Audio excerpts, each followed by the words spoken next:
This is the Kia PV5. Yes, we are in the Costa del Sol, and this is Kia's first entrant in the van market in Europe. I mean, you think they hit the car market with a bang? Yeah, they're about to hit the van market too. This is the cargo version, by the way. Ginny has actually been out in Korea to go and drive the version that carries people properly. I mean, this is a new player in the game. So it's going to be going up against the likes of the Ford Transit, the VW Buzz Cargo, etc. But we're taking it for its first drive today. Subscribe. Let's see how we get on.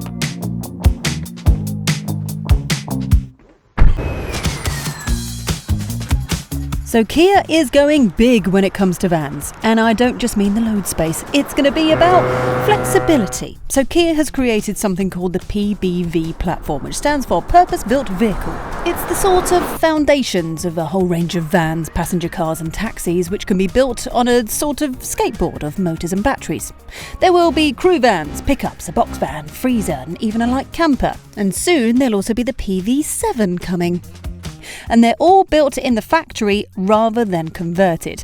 There'll also be a special wheelchair accessible vehicle, and all of them will be made at a dedicated factory and will be coming with that full 7-year warranty that Kia are famous for. There's just something about sitting in a van that I feel like kind of suits me. I don't know if it's just in the armrest. There's something very satisfying about it. Right. This is a very nice interior, by the way, and this is a full locked-off cab. So that means when you're driving a fully electric van, it means that you can heat up just this section. You're not having to heat up the whole entire thing. So that will save your range. Very savvy. This screen here is 12.9 inches. It's a big old boy, and it runs an Android brain for the first time. It's actually very impressive. It's very intuitive. And you've got loads of menus going on in here. You can have wireless CarPlay, wireless Android Auto, all of your general stuff. I do need to point out a couple of things.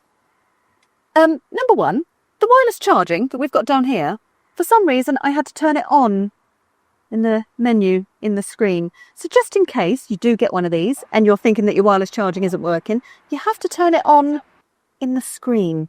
And I don't know why. But everything all down here, your drive modes, and this is how you move your lights and your seats, and there's your navigation. You can change your display, all that sort of stuff. And then you've got, where is it? Where is it? That one that I like. Oh, there it is. Oh, there's your climate control, by the way. Here, look at this. I mean, it's the wrong colour van, but it means you can have a good look around your van to make sure that you are parked correctly and you're not going to open up a door and smash into something. So that's very handy.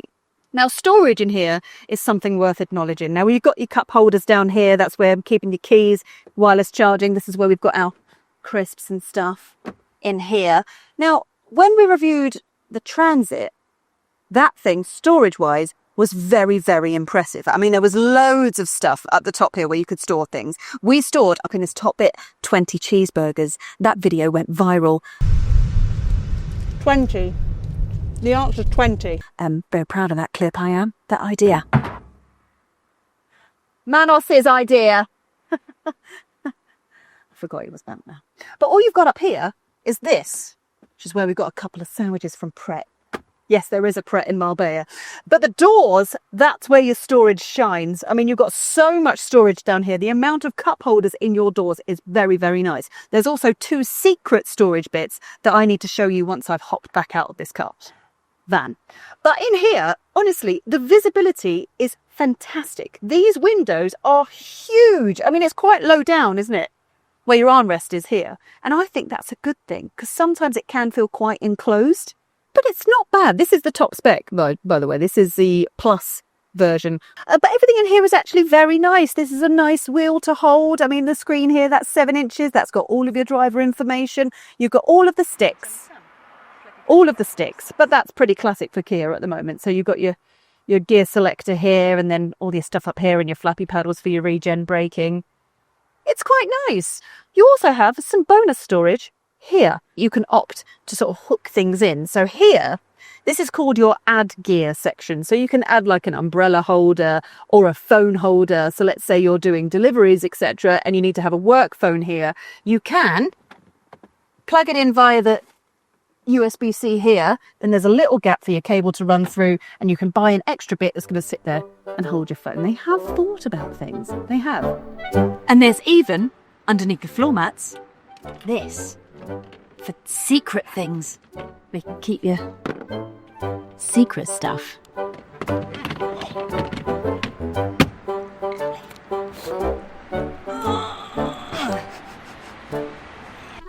So size-wise, it sits between the Ford's e-Transit Custom and the Connect vans, but its biggest rivals will be the Volkswagen ID Buzz and anything from the Stellantis lineup. So the best that they can offer there is the Vauxhall Vivaro, that kind of size. It's a fraction narrower, lower and shorter than the ID Buzz Cargo, but it's got a striking look in my opinion. I mean, this is the Cityscape Green, by the way.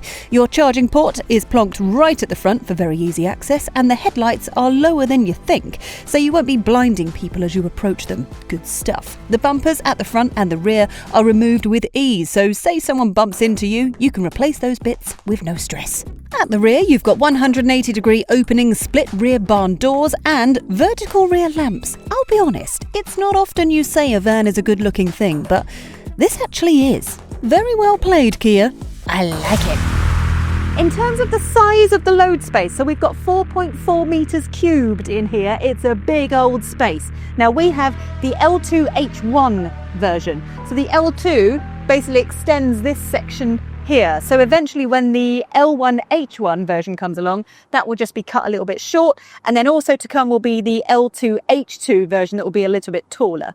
One thing that I do need to acknowledge is the shark fin that's right along the top. That's the aerial. They're working on this at the moment, right? So I've just been told this by Kia.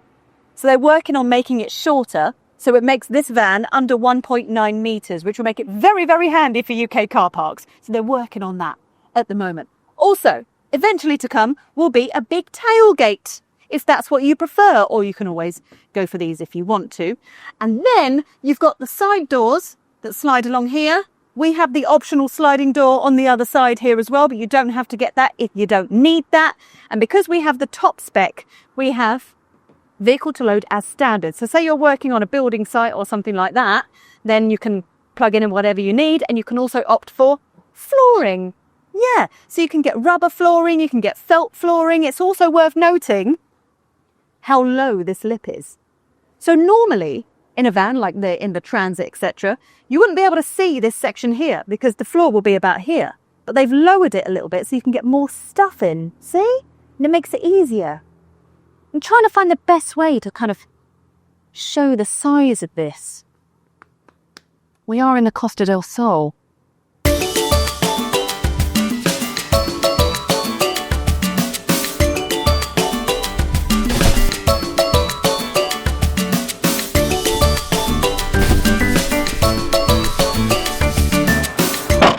Right then team, you've got two battery options available. So you have the standard range. Now that has a 51.5 kilowatt hour battery, but that will give you around WLTP 184 miles. Again, it will be less if you've got loads going on in the back. I mean, your weight load in the version that we've got here, we've got the bigger battery here. So this is a 71.2 kilowatt hour battery. That will give you around 258 WLTP range in miles, which is perfectly fine. It's actually a little bit more than the Transit, a little bit less than the VW Buzz Cargo version. But that's pretty decent, I would say. Now this version here, this has 160 horsepower, so this will go 0 to 62 in 12.4 seconds. There we go, I got my numbers right, well done me. Go me! Nailed it. But the payload in this is 790 kilograms. Now, that will be slightly less in the version that we've got here because we've got the extra door, which is the optional door on the other side, the slidey door. So take off, I don't know, 15 kilograms or something like that. And then that'll be your payload in this thing. And I'll be honest, I was expecting it to be a bit more wallowy. I mean, it's a big van, right? We've got a very low centre of gravity because the battery's all on the floor. I assumed it would be a bit more woo, but actually it's not that bad. But it's pretty decent. It's quite a nice ride. It's a lovely view from up here. I enjoy the higher ride height. This is very me, this. But then obviously we do have the regenerative braking. So you've got the flappy paddles, a bit like you do in all other normal Kia cars. So you can flappity flap flap all the way to the left, and then you're just coasting, and then flappity flap flap flapperoonies to level 3, and that will bring you down to the I-pedal to a complete stop. Stunning. And by the way, within its Android brain, they've kept in mind what it would be like if they were to give these vans out to fleets. So say, for example, you work for a delivery company. You can download an app that will then go into the main screen, and then you'll be able to digitally keep in charge of your deliveries. But it also means that your boss will be able to track where you are, so you can't be able to do sneaky journeys. But very handy, because it means it will just digitalise everything for future deliveries, which is very good. This is a good delivery van, this. We should get one of these over Christmas and do Christmas trees.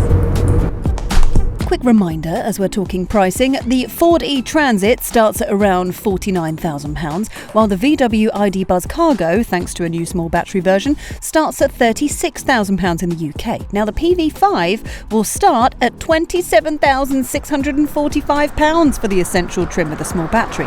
That is plus the VAT, but before the £5,000 grant, which the government will give you to help you out. So that means actually the on-the-road price of this version that we've got here, which is the full top-spec version with the longer range battery, this will be £33,817. That's after the government grant. That's pretty good going, isn't it? I mean, let's be honest, if you do go for the smaller battery version and you're just doing city stuff, you don't need that more powerful 0 to 62 time. You can just nimble around in little towns, can't you, in little cities? And that would work really well. Charging wise, fairly decent. You've got 150 kilowatt rapid charging, so that can get you from 10 to 80% in around 30 minutes. And then in terms of AC charging, we got 22 kilowatts, which is always super handy.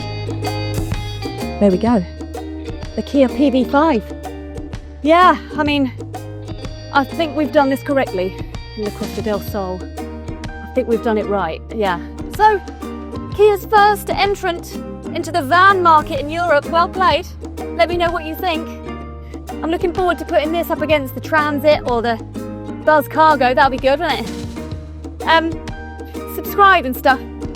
I'm really hot. Manos, if you could help, that'd be great. Manos. No.